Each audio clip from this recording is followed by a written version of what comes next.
आखिर कौन है ये अंबेडकर? हमारे लिए क्या किया इन्होंने?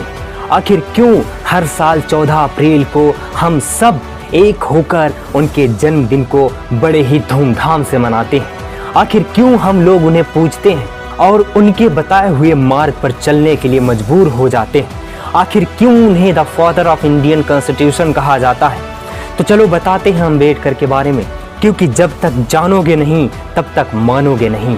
अरे यह वही इंसान है जिसने भारत में पहली बार लड़कियों को, स्त्रियों को पुरुषों के बराबरी का हक देने के लिए हिंदू कोड बिल लिखा था। यह वही इंसान है जिसने भारत में नौकरी करने वाले गर्भवती महिलाओं के लिए वेतनी छुट्टी का हक दिलवाया। अरे यह वही इंसान है जिसने लड़कियों को पढ़ने का अधिकार दिलाने के लिए आखिर तक लड़ा। यह वही इंसान है जिसने प्रॉपर्टी में लड़कियों को लड़कों के बराबर हक दिलवाया। यह वही इंसान है जिसने एक पति को एक पत्नी का अधिकार दिलवाया, और अगर वह पति किसी दूसरी औरत से शादी करता है तो पहली वाली पत्नी को उसकी प्रॉपर्टी में हिस्सेदारी का अधिकार दिलवाया। अरे यह वही इंसान है जिसने अपने शोषण के खिलाफ अदालत में जाने का अधिकार दिलवाया। अरे यह वही इंसान है जिसने अपनी मर्जी से शादी करने का अधिकार दिलवाया। अरे यह वही इंसान है जिसने लोगों के वोट डालने का अधिकार दिलवाया। अरे यह वही इंसान है जिसने भारत में पहली बार अर्थशास्त्र की नींव रखी। यह वही इंसान है जिसने 18 साल से कम उम्र वाले बच्चे से मजदूरी करवाने पर रोक लगवाई। यह वही इंसान है जिसने भारत में फैले छुआछूत और नीची जाति से मुक्त करवाया। यह वही इंसान है जिसने इस देश के 85% मूल निवासी बहुजन समाज के लोगों को समानता का अधिकार दिलवाया। अरे यह वही इंसान है जिसने शेड्यूल्ड कास्ट और शेड्यूल्ड ट्राइब्स का ऊपर उठाने का काम किया। यह वही इंसान है जिसने हम सबको कुएं से पानी पीने का अधिकार दिलवाया। यह वही इंसान है जिसने शिक्षा का अधिकार हमको दिलवाया। यह वही इंसान है जिसने सभी को अपना अपना धर्म खुद चुनने का अधिकार दिलवाया, आज़ादी दिलवाई। यह वही इंसान है जिसने इस देश की फाइनेंशियल प्रॉब्लम को सुधारने के लिए द प्रॉब्लम ऑफ रूपी पुस्तक को लिखा, जिसके आधार पर आगे चलकर रिजर्व बैंक ऑफ इंडिया को बनाया गया। अरे यह वही इंसान है जिसने 14-14 घंटे काम करने वाले मजदूरों को 8 घंटे काम करने का अधिकार दिलवाया। अगर उसने एक्स्ट्रा वर्क किया भी है तो उसका एक्स्ट्रा पैसा उसको मिलेगा। अरे यह वही इंसान है जिसने सरकारी टीचर की तनख्वाह ज़्यादा करने की मांग की, क्योंकि टीचर ही इस देश की रीढ़ की हड्डी होता है।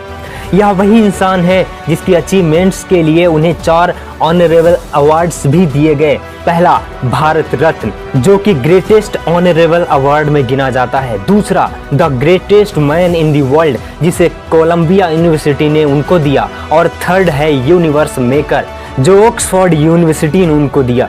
और चौथा है लास्ट, द ग्रेटेस्ट इंडियन, जिसे CNNIPN हिस्टोरिकल टीवी ने उनको दिया। यह वही इंसान है जिसे विश्व रत्न डॉक्टर भीमराव अंबेडकर के नाम से जाना जाता है। उनके जिंदगी के कुछ खास पहलू हैं, उन्हें जान लेना आपका बहुत ज़्यादा जरूरी है।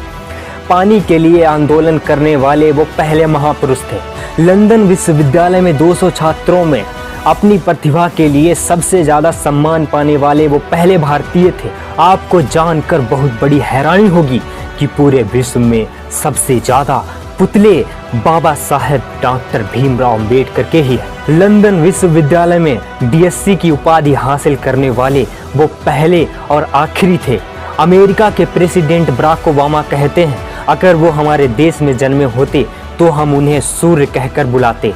पाकिस्तान में सिर्फ एक ही इंडियन की जयंती मनाई जाती है, वो है डॉक्टर अंबेडकर। नेल्सन मंडेला कहते हैं कि भारत से अगर कोई चीज़ लेने के लायक है भी तो वो है भारत का संविधान, द कॉन्स्टिट्यूशन ऑफ इंडिया, जिसे अंबेडकर ने ही लिखा था। अगर आप ऐसे इंसान को नहीं मानते हैं तो इसका मतलब है आप पूरे देश का विरोध करते हैं, आप ग्रेट मैन्स के ऑनर का अपोज करते हैं, उनका विरोध करते हैं। अगर ये जानकारी जो डॉक्टर बाबा साहेब अम्बेडकर के बारे में हमने बताई है, अगर आपको अच्छी लगी है तो इस वीडियो को लाइक ज़रूर कीजिएगा, और अगर अभी तक मेरा चैनल सब्सक्राइब नहीं किया है तो उसको भी कर लीजिएगा और बेल आइकन को भी प्रेस कर लीजिएगा, ताकि कभी भी अगर ऐसे वीडियोस, इन्फॉर्मेटिव वीडियोस अगर हम अपलोड करते हैं तो सबसे पहले नोटिफिकेशन आपके पास जाए और सबसे पहले आप उनको देखें।